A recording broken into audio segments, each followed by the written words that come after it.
Karen didn't sleep that night. She sat in a pristine living room, laptop open, frantically researching everything she could find about aggressive plant species, property law, and emergency vegetation removal services. The quotes she received were astronomical. Apparently, removing established kudzu required specialized equipment and hazardous material protocols. I'm not even sure what you're describing is kudzu, said the third contractor she'd called. Kudzu doesn't grow that fast, and it definitely doesn't target specific areas like you're claiming. Then what is it? Karen asked, her voice hoarse from hours of phone calls. Honestly, sounds like something genetically modified. You might want to call the County Agricultural Extension Office. This could be a biohazard situation. Karen hung up and immediately dialed the county offices, but got transferred through 5 different departments before reaching a voicemail system that informed her the earliest available appointment was in 3 weeks. By dawn, Karen was back on Marcus's street, armed with a pair of pruning shears and a determination born of desperation. She'd decided to handle the problem herself. How hard could it be to cut down some plants? The answer, she discovered, was very hard. The vines had grown another foot overnight, and when Karen began cutting, something extraordinary happened. The severed stems immediately began sprouting new growth, as if the act of cutting had triggered some kind of biological alarm system. Within minutes, what she'd tried to clear was twice as thick as before. No, Karen muttered, cutting faster. But every snip of the shears seemed to make the problem worse. The vines weren't just growing, they were learning, adapting, spreading in response to her attacks. Marcus appeared on his front porch, coffee mug in hand, watching Karen's increasingly frantic battle with his landscaping. Morning, Karen. He called out pleasantly. How's the vegetation management going? Make it stop, Karen said, not looking up from her work. Her designer blazer was torn, her hair was disheveled, and there were green stains on her hands that looked suspiciously like plant sap. I'm afraid I can't do that. As I mentioned, this particular variety has some unique characteristics. Karen straightened up, the pruning shears still clutched in her fist. What do you want? I'm sorry. You want something? Money? An apology? What do you want to make this go away? Marcus sipped his coffee thoughtfully. I want you to understand something, Karen. You spent weeks treating my property like your personal parking lot. You called me a nobody. You dismissed my work as playing in the dirt. You broke my furniture and trampled my plants and acted like I should be grateful for the privilege of being stepped on. Fine. I was wrong. I'm sorry. There, are you happy? Are you? The question caught Karen off guard. She looked at Marcus. Really looked at him and saw something she hadn't noticed before. There was no anger in his expression, no satisfaction at her predicament. Just a kind of patient curiosity, as if he were studying a particularly interesting specimen. What kind of question is that, she said. A simple one. Are you happy, Karen? With your life, your work, the person you've become? Karen's laugh was bitter. I'm successful. I make good money. I have a career that matters. You have a career that requires you to park on other people's lawns and call them nobody when they object. You have a career that's made you so desperate for commission that you'll destroy someone else's property to get it. You have a career that's turned you into the kind of person who thinks money justifies everything. Karen felt something crack inside her chest. You don't know anything about me. I know you're standing in my yard at 6 in the morning, covered in plant sap, fighting a losing battle against something you don't understand because you can't admit you made a mistake. The words hit harder than any insult. Karen looked around. At the chaos surrounding her, the twisted vines, the buried furniture, the green wall that had swallowed her professional ambitions. Then she looked at Marcus, standing calm and collected on his porch, and realized that this had never been about parking or property or even revenge. This had been about power. About who got to decide what mattered and what didn't. About the difference between building something beautiful and tearing it down for profit. I can't lose this sale, Karen said quietly. It's not just about money. It's everything. My reputation, my career, my future. If I can't sell the Morrison house, I'm done. Marcus studied her face for a long moment. Why? Because I've burned every bridge I've ever built. Because I've made enemies of half the agents in this city. Because I've been so focused on winning that I forgot how to be a decent human being. Karen's voice cracked. Because if I'm not the best, I'm nothing. The admission hung in the air between them like a confession. Karen felt exposed, vulnerable in a way she hadn't experienced since childhood. She'd built her entire identity around being untouchable, invincible, always one step ahead of everyone else. Now she was standing in a jungle that had sprouted from her own arrogance, begging for mercy from a man she'd dismissed as irrelevant. I need your help, she said finally. Please. Marcus set down his coffee mug and walked down from his porch. As he approached, Karen noticed something she'd missed before. The vines seemed to shy away from him, parting like curtains to create a clear path. Whatever was happening here, Marcus wasn't just its cause. He was its controller. Help you how? He asked. Make it stop. Clear a path. Let me show the house one more time. I'll find another place to park, I'll pay for the damage to your yard, I'll do whatever you want. Just please don't let me lose everything over this. Marcus looked at the vines, which had grown still in his presence, as if waiting for instructions. You know what the funny thing is, Karen? I could have helped you from the beginning. I could have suggested the empty lot down the street, or the church parking area, or any of a dozen other places that would have worked just as well. I would have been happy to help a neighbor solve a problem. Why didn't you? Because you never asked. You just took what you wanted and assumed I'd be grateful for the scraps. You treated me like an obstacle instead of a person. Karen felt tears threatening for the first time in years. I'm asking now. Marcus was quiet for a long moment, studying her face. Then he reached into his pocket and pulled out a small spray bottle filled with clear liquid. This is a growth inhibitor, he said. Specific to this particular plant hybrid. One application should halt the growth process permanently. Karen stared at the bottle as if it were a lifeline. You've had the antidote this whole time. I've had the off switch, yes. I'm not a monster, Karen. I'm just someone who believes in consequences. What do you want in return? Marcus smiled, and for the first time since this whole ordeal began, it was a genuinely warm expression. I want you to help me replant the hosta you killed. I want you to learn the difference between a weed and a flower. I want you to understand that the dirt you dismissed so casually is where everything beautiful begins. Karen looked at the spray bottle, then at Marcus's face, then at the green chaos surrounding them. She thought about her career, her reputation, her carefully constructed life built on treating people like stepping stones. Then she thought about the broken bench, the trampled roses, the casual cruelty she'd inflicted because she could. Okay, she said quietly. Okay, I'll help you replant. But I need to know, how did you do this?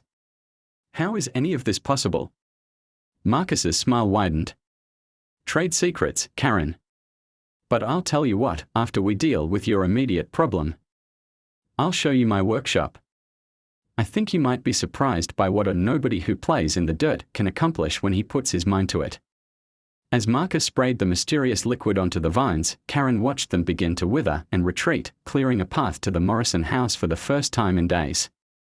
But instead of relief, she felt something else, a strange kind of anticipation. For the first time in her adult life, she was about to learn something from someone she'd underestimated. And somehow, that felt more valuable than any commission she'd ever earned. Karen first noticed something was wrong on Friday morning, exactly 73 hours after Marcus had planted his ground cover. She was setting up her usual staging area when she stepped backward and nearly tripped over what appeared to be a small green obstacle. What the hell, she muttered, looking down at a cluster of vines that seemed to have sprouted overnight. They were already 6 inches tall, with broad leaves that looked almost aggressive in their verdant intensity.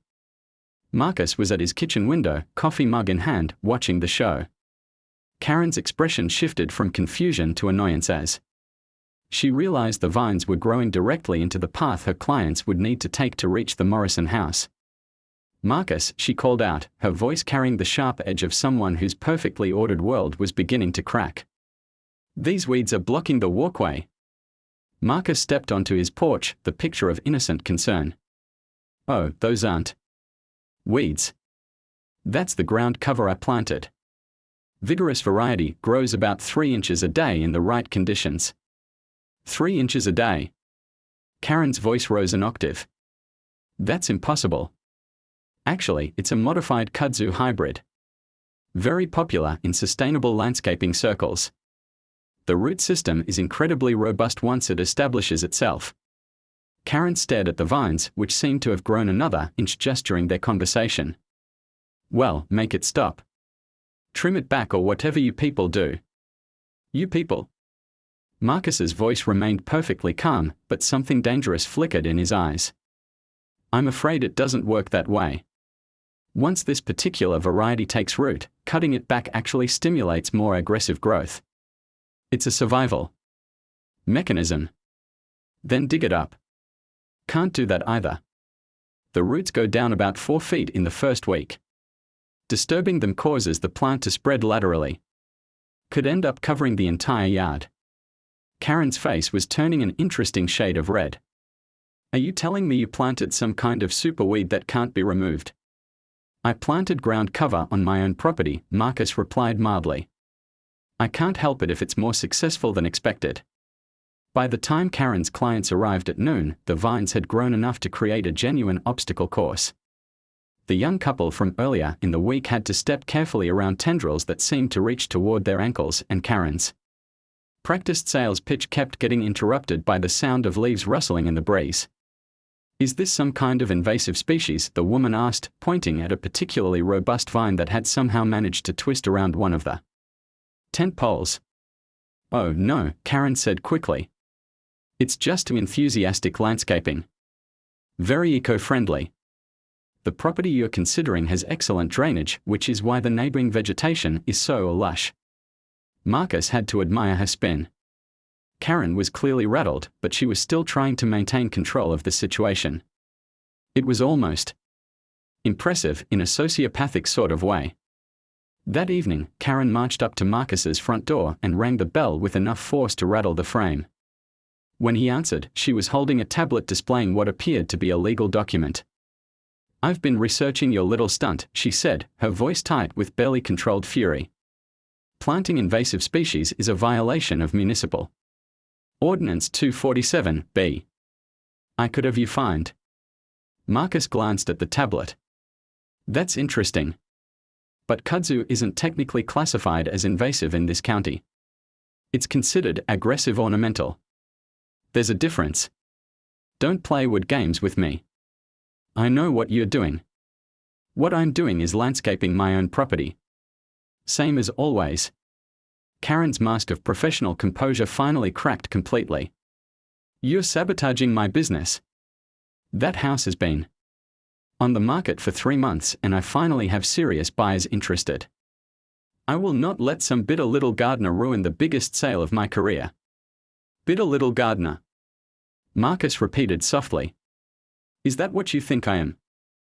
I think you're a small, petty man who can't handle being told no. I think you're jealous of successful people and you're taking out your frustrations on someone who's actually making a difference in this community. Marcus was quiet for a long moment, studying Karen's face. She was breathing hard, her carefully applied makeup beginning to smudge at the edges, and her hands were shaking slightly. The perfect real estate agent facade was crumbling, revealing something desperate and ugly underneath. You know what's funny? Marcus said finally. You keep talking about success and making a difference, but you've been in my neighborhood for 2 weeks and you don't even know my name. You called me Gary yesterday. I don't need to know your name to know what you are. And what am I, Karen? You're nobody. You're a man who plays in the dirt and thinks that makes him special. You're a small-time operator who will never amount to anything more than mowing lawns and planting flowers. You're exactly the kind of person who gets left behind when the world moves forward. The words hung in the air between them like poison. Marcus felt something cold and final settle in his chest, not anger anymore, but a kind of crystalline clarity. Karen hadn't just declared war on his property or his livelihood. She'd declared war on his entire existence. "I see," Marcus said quietly. "Well, thank you for making your position clear." Something in his tone made Karen take a step backward. "Look, I didn't mean..." "No, you meant exactly what you said. And now I know exactly what I'm dealing with." Marcus closed the door gently, leaving Karen standing on his porch in the growing darkness. Through the window, he watched her stand there for almost a minute, as if she couldn't quite believe the conversation had ended so abruptly. When she finally walked back to her car, Marcus was already on his phone with Miguel. "I need to accelerate the timeline," he said without preamble. "Marcus, what happened?" "She just made it personal. Professional isn't enough anymore." There was a pause. "How personal are we talking?" Marcus looked out at the vines, which had already begun climbing the tent poles and wrapping around the folding chairs. In the streetlight, they looked almost sentient, like green fingers reaching towards something they intended to claim. "She thinks I'm nobody," Marcus said. "Time to show her what nobody is capable of." The next morning, Karen arrived to find her entire staging area consumed by vegetation. The vines had grown overnight with impossible speed, creating a dense green wall that made the Morrison house practically invisible from the street. The tent was completely engulfed, the chairs were buried, and her expensive open house sign was barely visible through a curtain of leaves. "This is impossible," she breathed, pulling out her phone to take pictures. "Plants don't grow this fast." But even as she spoke, she could see new tendrils unfurling, reaching toward her car with what looked like deliberate intent. The vines weren't just growing, they were spreading, following some kind of predetermined pattern that seemed designed to maximize chaos. Karen's phone rang. The caller ID showed Morrison, Robert. "Mr. Morrison. I was just about to call you. We are having a minor landscaping issue that..." "Karen, I'm standing in my kitchen looking out at what appears to be a jungle. What the hell is happening to my property?" "It's not your property, sir. It's the neighbor's yard. There's been some kind of a gardening accident. I don't care whose yard it is. I can't even see my house from the street. How am I supposed to sell a house that's invisible?" Karen watched in horror as a particularly ambitious vine wrapped itself around her car's side mirror. "I'm handling it, Mr. Morrison. I'll have this cleared up by tomorrow." "You better. Because if this sale falls through because of some neighbor dispute, I'm finding a new realtor." The line went dead. Karen stared at her phone, then at the green wall that had swallowed her carefully constructed business model. For the first time in her career, she was facing a problem that couldn't be solved with aggressive negotiation or legal threats. She looked toward Marcus's house, where she could see him working calmly in his backyard, completely oblivious to the chaos consuming his front yard. Or maybe not so oblivious. Maybe this was exactly what he'd planned from the beginning. Karen felt a chill that had nothing to do with the morning air. She'd spent her entire career bulldozing through obstacles, convinced that persistence and aggression could overcome any challenge. But now she was facing something that grew stronger every time she tried to fight it. Something that fed on her desperation and turned her own efforts against her. As she watched, a new vine emerged from the ground near her feet, unfurling with predatory grace toward the spot where she was standing. Karen took a step backward, then another, until she was pressed against her car door. The vine continued growing, reaching toward her with what looked like deliberate intent, and for the first time in her life, Karen Whitmore realized she might be in over her head. 3 days later, Karen was back. This time she'd brought reinforcements, a nervous-looking assistant named Brad who carried a tablet and wore the expression of someone perpetually apologizing for existing. Marcus watched from his workshop window as Karen directed Brad to set up a small table and chairs on what remained of his front lawn. "This is perfect," Karen announced, her voice carrying across the morning air. "Much better than cramming potential buyers into that tiny living room. Fresh air, open space, very feng shui." Marcus set down his coffee and walked outside, his boots crunching on the gravel driveway. "Excuse me, but you're setting up furniture on my property." Karen barely glanced up from her phone. "It's just for today. I'm hosting a broker's open house. Very exclusive, only top-tier agents." This could make or break the sale. I don't care if you are hosting the Pope, Marcus said evenly. Get your stuff off my lawn. Look, Gary, Marcus. Marcus, right. Look, I understand you're protective of your little garden, but this is bigger than your personal preferences. The Morrison estate is asking 7 figures. The commission alone will fund dozens of landscaping projects like yours. Brad shifted uncomfortably, clearly wishing he could disappear into the earth. Maybe we could set up in the backyard instead, he suggested weakly. Karen's head whipped toward him with predatory precision. The backyard faces the electrical towers, Brad. Do you want to explain to Mr. Morrison why his property showed poorly because we couldn't think strategically? No. Then stop undermining me in front of civilians. Marcus felt something cold settle in his chest. Civilians. As if he was some kind of enemy combatant in Karen's personal war for real estate dominance. You have 5 minutes to pack up and leave, Marcus said, his voice carrying the quiet authority of someone who'd spent years managing crews and dealing with difficult clients. After that, I'm calling the police. Karen's laugh was like breaking glass. Oh, please. We both know the police won't do anything. I checked the municipal codes after your little tantrum the other day. As long as I'm not blocking traffic or creating a safety hazard, parking enforcement is purely civil. She was right, and they both knew it. Marcus had spent hours researching his options only to discover that the system was designed to protect people like Karen, people with lawyers and connections and the kind of aggressive confidence that steamrolled over quiet competence. However, Karen continued, pulling out a business card. I'm prepared to make you a deal. I'll give you $200 for use of your lawn during showings. Cash. Think of it as a rent. Marcus stared at the card. Century 21, Karen Whitmore, your dream home specialist. The photo showed Karen's practiced smile, all perfect teeth and calculated warmth. You want to pay me to destroy my property? I want to pay you to be reasonable. $200 is more than you'd make mowing lawns all day. The casual dismissal hit Marcus like a slap.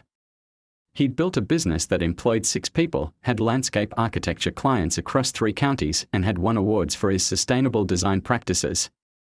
But to Karen, he was just another lawn boy. No deal, he said quietly. Fine. Your loss. Karen turned back to Brad, who was still holding the folding table like a shield. Set up anyway. He can sue me if he wants. For the next 4 hours. Marcus watched through his workshop window as a parade of real estate agents trampled through his carefully maintained landscape.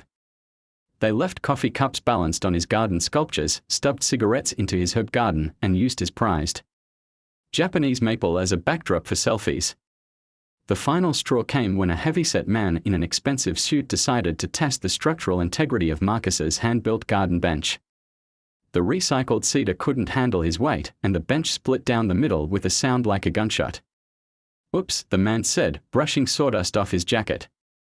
Probably should have used better wood. Marcus closed his eyes and counted to 10. Then 20. Then 50. When he opened them again, the man was gone, but the broken bench remained, surrounded by scattered wood chips and bent metal brackets. That evening, Marcus sat in his garage with a yellow legal pad, sketching diagrams and making calculations. He'd spent the afternoon researching soil chemistry, plant biology, and some very specialized techniques he'd learned during his brief stint working for a friend's organic pest control company. The plan was elegant in its simplicity. Karen wanted to use his property. Fine. She could use it. But she was about to learn that some gardens had very particular growing conditions. Marcus pulled out his phone and scrolled through his contacts until he found the number for Miguel Santos, who ran a specialty nursery about an hour outside town. Miguel dealt in rare plants, exotic specimens, and, for the right price, species that weren't available through normal channels. Miguel, it's Marcus Chen. I need to ask you about something unusual. How unusual? Remember that kudzu hybrid you mentioned? The one that's technically not illegal but probably should be.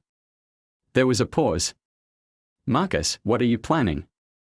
Justice. Another pause, longer this time. I'll need cash. And you didn't get it from me. Understood. Marcus hung up and returned to his sketches. Phase 1 had been reconnaissance, learning Karen's patterns, understanding her weaknesses, confirming that the system wouldn't protect him.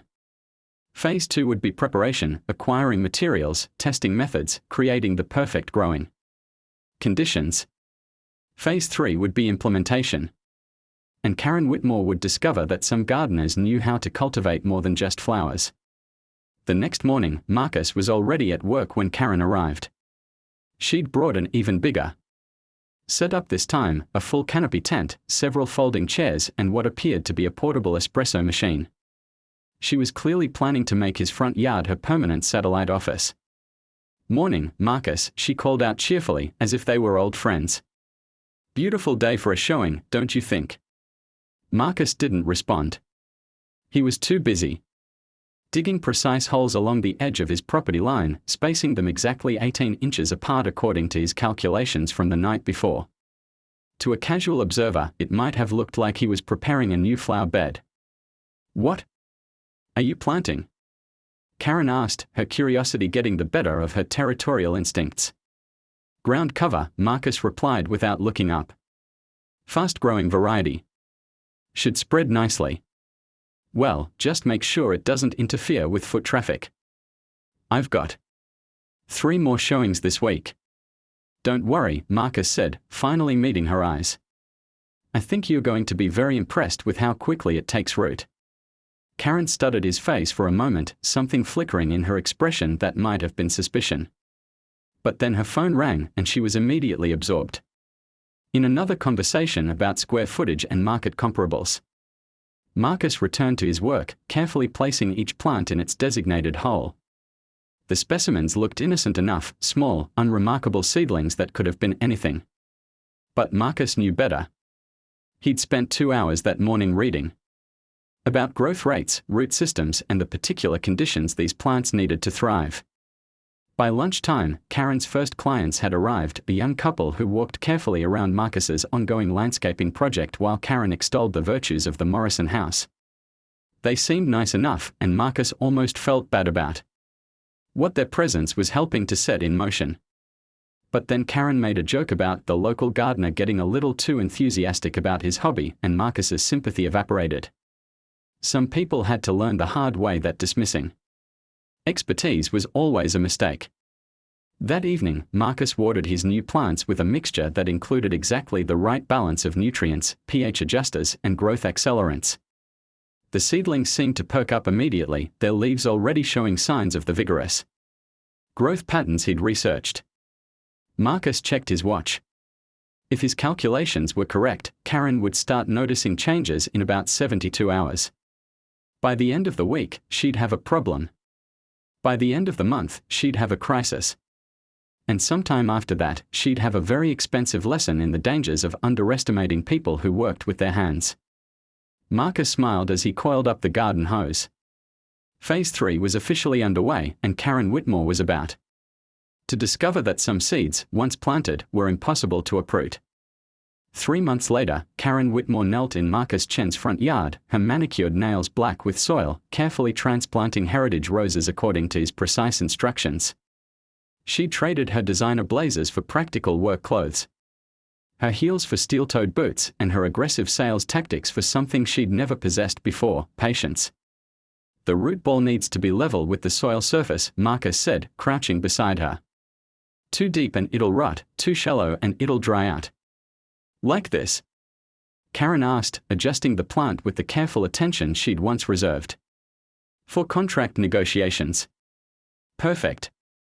You're getting the hang of this. The Morrison house had sold eventually, not to Karen's high-end buyers who'd been spooked by the vegetation incident, but to a young family who fell in love with the property's potential. Karen's commission had been smaller than she'd hoped. But somehow she found she didn't mind as much as she'd expected. What she minded was that she'd spent 43 years of her life without understanding the difference between creating something and simply taking credit for it. Marcus, she said, sitting back on her heels, can I ask you something? Shoot. That plant, the kudzu hybrid. How much of what happened was actually planned? Marcus was quiet for a moment, his hands working automatically as he prepared. The next planting hole. You really want to know? I think I need to know. The growth rate was real. The response to cutting was real. The targeting behavior. Marcus smiled. That was mostly psychological. Plants don't hunt people, Karen. But when you're convinced something is after you, you start seeing intention where there's only biology. Karen stared at him. You're telling me I was afraid of a plant? I'm telling you that you were afraid of losing control. The plant was just the catalyst. Everything that happened, the panic, the desperation, the breakdown, that was all you. Responding to a situation you couldn't bulldoze your way through. But you had the spray bottle. The off switch. Growth inhibitor, yes. But I could have given it to you on day one if you'd asked nicely instead of threatening legal action. The whole point wasn't to torture you, Karen. It was to get you to stop long enough to think about what you were doing. Karen felt a laugh bubbling up, not bitter this time, but genuinely amused. So I spent 3 sleepless nights researching biohazards because you wanted me to learn some manners. I wanted you to learn that other people matter. That their work has value. That you can't just take what you want without consequences. And the targeting behavior. The vines reaching for me. Marcus's grin was slightly sheepish. Okay, that part might have been enhanced a little. Kudzu naturally grows toward support structures and you happen to be standing next to your car. But I may have trained the initial growth pattern to follow. Specific pathways. You train plants to stalk me. I train plants to grow in aesthetically pleasing patterns that happen to create maximum psychological impact. Karen shook her head, but she was smiling. You're either a genius or completely insane. Why not both? They worked in comfortable silence for a while, the late afternoon sun warming their backs as they established the foundation for next spring's garden. Karen found herself thinking about the past 3 months, the gradual shift from viewing Marcus as an obstacle to seeing him as a teacher, the slow process of learning that building something beautiful required more than just money and aggressive negotiation. I owe you an apology, she said suddenly. You've apologized. Multiple times. Not for parking on your lawn. For who I was. For thinking that success meant stepping on people. For believing that because I made more money, I was somehow more important. Marcus paused in his work. What changed your mind? Karen considered the question carefully. Remember when you showed me your workshop? All those tools, the botanical journals, the soil chemistry charts. I realized I'd spent my entire career selling houses without understanding what made them homes. I'd been treating properties like commodities instead of places where people build their lives. And now I'm learning that everything worth having takes time to grow. That the best foundations are built on respect, not aggression. That sometimes the most valuable lessons come from people you least expect to teach them. Marcus nodded toward the newly planted roses. These won't bloom until next season. Maybe the season after that. But when they do, they'll be here for decades. Unlike most of my sales, Karen said ruefully. I was so focused on quick turnarounds that I never built anything lasting. Speaking of which, Marcus said, pulling out his phone, I have something to show you. He scrolled through his messages until he found what he was looking for, then handed her the device. Karen read the email twice before looking up at him in confusion. The city wants to hire you as a landscape architect for the new municipal building. They want to hire us, Marcus corrected. Apparently, someone submitted a proposal for a public-private partnership. The city provides the space and funding, we provide the design and installation expertise and a certain real estate professional with newly developed horticultural knowledge handles the project management and community outreach. Karen stared at the email. You put my name on a city contract proposal without asking me. I put your name on a proposal because you've spent the last 3 months proving that you can learn, grow, and change. Because you've shown that aggressive competitiveness can be redirected into passionate advocacy. Because you understand both the business side and the human side now. But I don't know anything about municipal contracts or landscape architecture, or you know how to research. You know how to negotiate. You know how to work with difficult people. Hell, you used to be one. And now you know the difference between creating value and extracting it. Karen looked at the proposed project scope, a community garden and educational center that would serve 3 elementary schools and 2 senior housing complexes. It was ambitious, complex, and would require exactly the kind of long-term thinking she'd spent her career avoiding. This is completely different from selling houses, she said. Good. House sales and when papers are signed. Gardens are never finished, they just keep growing, changing, evolving. They require ongoing care, continuous learning, and the kind of patience you've been developing. Karen thought about her old life, the constant pressure, the adversarial relationships, the hollow satisfaction of commissions that felt meaningless within weeks of earning them. Then she thought about the past 3 months, working alongside Marcus, watching seeds become seedlings, become flowering plants, learning that the best rewards came from nurturing growth rather than exploiting opportunity. What if I mess it up? She asked. Then we'll learn from the mistakes and try again. That's how gardens work, Karen. You plant, you tend, you adapt, you grow.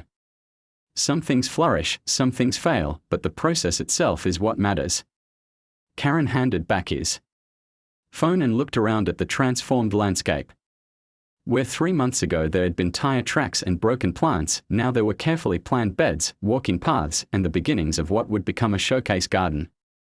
The city proposal, she said slowly, it would mean working together long term. Are you sure you want to partner with someone who once called you a nobody?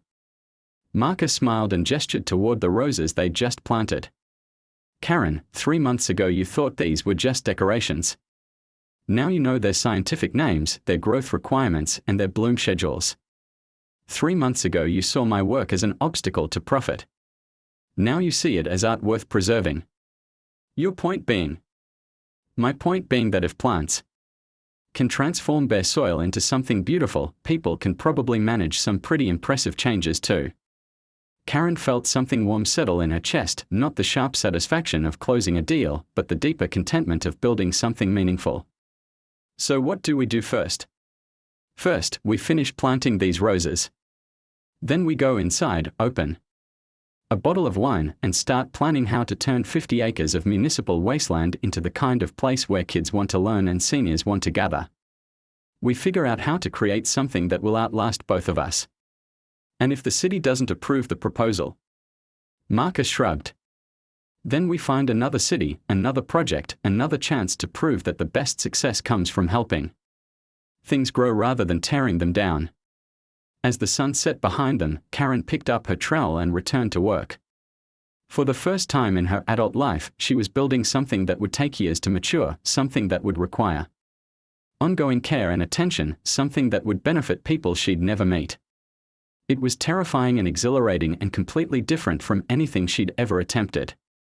It was also, she realized, exactly what she'd been looking for her entire career without knowing it. 6 months later, when the municipal garden project was approved and construction began, Karen would look back on this moment as the day she finally understood the difference between taking root and just taking up space. But for now, she was content to kneel in the dirt beside someone who'd once been her enemy, learning that the most beautiful things in life grew slowly, carefully, and with infinite patience. And somewhere in the soil beneath her hands, new roots were already beginning to spread. The morning sun glinted off the silver sedan embedded 3 feet deep in Marcus Chen's prized rose garden, its hood ornament now a grotesque sculpture piercing through thorny stems. Karen Whitmore stood on her pristine porch, her manicured hands trembling as she clutched her phone, watching the tow truck driver scratch his head in bewilderment. I've never seen anything like this," he muttered, circling the vehicle. That had somehow become part of the landscape overnight. What Karen didn't know was that her months of entitled parking violations had awakened something far more creative and far more permanent than she'd ever imagined possible. Marcus Chen had always prided himself on being a reasonable man. At 34, he'd built a successful landscaping business from the ground up, transforming suburban eyesores into botanical masterpieces. His own front yard was his calling card, a meticulously crafted testament to what dedication and skill could achieve. The Japanese maple stood sentinel beside a curved pathway of hand-laid river stones, while clusters of heritage roses bloomed in careful harmony with native wildflowers. Every blade of grass was earned, every flower bet a small victory against the chaos of the world. Which was why, on that crisp October morning, the sight of Karen Whitmore's silver Lexus parked squarely across his prize-winning lawn felt like a personal declaration of war. Marcus set down his coffee mug with deliberate care, watching from his kitchen window as Karen emerged from her car, her blonde hair perfectly styled despite the early hour. She wore a cream-colored blazer that probably cost more than most people's monthly rent, and her heels clicked against the concrete with the confidence of someone who'd never been told a no in her life. "Excuse me," Marcus called out, stepping onto his front porch. "You're parked on my lawn." Karen paused, her hand still on the car door, and turned toward him with the expression of someone who just noticed a particularly annoying fly. "Oh, hello there. I'm just running into the Morrison house for a quick showing. It'll only be a few minutes." "There's a perfectly good driveway," Marcus said, gesturing toward the empty concrete pad beside the house Karen was apparently showing. "And street parking." Karen's smile was as sharp as broken glass. "The driveway has some oil stains, and I don't want to give potential buyers the wrong impression. This is $1 million listing, you understand. I'm sure you can appreciate the importance of presentation." Marcus felt his jaw tighten. "I can appreciate the importance of not destroying someone else's property. That's a $500 hoster you're parked on." "Oh, please." Karen waved a dismissive hand. "It's just a plant. Besides, I'm providing a service to the entire neighborhood by selling the Morrison place. Property values, you know." She clicked away toward the house, leaving Marcus staring at the deep tire tracks carved into his carefully cultivated soil. The hosta, a rare variety he'd babied through 3 seasons, was completely flattened, its broad leaves already beginning to wilt in the morning sun. By the time Karen returned 45 minutes later, Marcus had researched property law, called the non-emergency police line, and taken 17 photographs of the damage. The officer who eventually arrived was a tired-looking man in his 50s who took one look at the situation and sighed. "Sir, I understand your frustration, but unless it's posted as a tow-away zone, there's not much we can do about parking violations on private property. You'd need to go through civil court." "She destroyed my landscaping," Marcus said, showing the officer his phone screen filled with before and after photos. "That's property damage, which would also be a civil matter. You could file a claim with your insurance or hers." Karen reappeared just as the officer was leaving, her expression shifting from annoyance to practiced charm the moment she spotted the uniform. "Officer, I hope there's not some misunderstanding. I was conducting legitimate business. You might want to find alternative parking arrangements in the future," the officer said diplomatically. "Have a good day, folks." As the patrol car pulled away, Karen turned to Marcus with renewed venom. "I hope you're satisfied. Do you have any idea how embarrassing it is to have police called during $1 million showing? Do you have any idea how embarrassing it is to have someone park on your lawn?" Marcus shot back. "Look," Karen said, her voice taking on the tone of someone explaining basic math to a child, "I have 6 more showings scheduled this week. This is the most convenient spot, and frankly, a little grass damage is a small price to pay for the economic activity I'm bringing to this neighborhood." Marcus stared at her. "Economic activity? The commission on this sale alone will be more than you probably make in 6 months. I'm stimulating the local economy, increasing property values, bringing in quality buyers. The least you could do is show a little community spirit." "Community spirit?" Marcus's voice rose despite his efforts to stay calm. "You want to talk about community spirit? I've spent 3 years turning this yard into something beautiful for everyone to enjoy. I've never charged the kids who come by to see the butterfly garden. I've never complained about the couples who stop to take wedding photos by the roses. That's community spirit. What you're doing is just entitled selfishness." Karen's mask of civility finally slipped completely. "Entitled? I'm a licensed professional providing a valuable service. You're a what? A gardener? You dig in the dirt for a living. Don't lecture me about entitlement. The words hit Marcus like a physical blow. He'd heard variations of this dismissal before, the subtle ways people diminished his work, his passion, his expertise. But hearing it from someone whose car was literally parked on top of his artistry felt like a special kind of violation. "Get off my property," he said quietly. "I'll park wherever I need to park to do my job," Karen replied, climbing back into her Lexus. "Maybe you should consider this free fertilizer." She backed out slowly, deliberately, the tires grinding against the damaged soil and sending chunks of earth flying.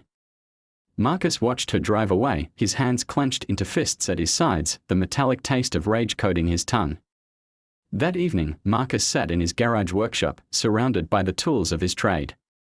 Shovels and pruning shears hung from pegboard walls, while bags of mulch and fertilizer were stacked in neat rows.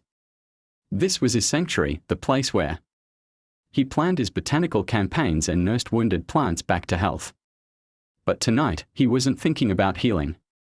He was thinking about the look on Karen's face when she'd called him just a gardener. He was thinking about the casual cruelty of someone who could destroy something beautiful without a second thought. He was thinking about the system that protected people like Karen while leaving people like him with no recourse. His phone buzzed. A text from his neighbor, Mrs. Rodriguez, saw what happened today. "So sorry about your hosta. That woman has no shame." Another text, this one from Tom across the street, "Karen's been parking on everyone's lawns when she has showings. City won't do anything. HOA says it's not their problem." Marcus set down his phone and looked around his workshop with new eyes. Every tool had a purpose, every technique a specific application. He'd spent years learning the precise chemistry of soil, the delicate balance of nutrients and pH that could make the difference between a thriving garden and a dead wasteland. But chemistry wasn't just about making things grow. It was about transformation. About taking one thing and turning it into something completely different. Marcus pulled out his laptop and began to research. Not plant care this time, but something else entirely. Something that would require a different kind of expertise, a different kind of patience. By midnight, he had a plan. The next morning, Karen's Lexus was back, parked in the exact same spot as before. Marcus watched from his window as she strutted toward the Morrison house, her heels clicking against his ruined walkway. She'd brought a small sign this time, "Open House 10 to 4, which she planted directly in the middle of his prize-winning rose bed. Marcus smiled for the first time in 24 hours. Karen had just made this personal. And in the battle between entitled narcissism and quiet expertise, she was about to learn that some gardeners knew how to cultivate more than just flowers. By the time Karen returned to her car 3 hours later, Marcus had already begun phase 1. She wouldn't notice anything different today, or tomorrow, or probably even next week. But like all the best gardening projects, this one would unfold slowly, organically, until one day she'd wake up to discover that her whole world had changed. Karen climbed into her Lexus and started the engine, completely unaware that she'd just watered the seeds of her own destruction.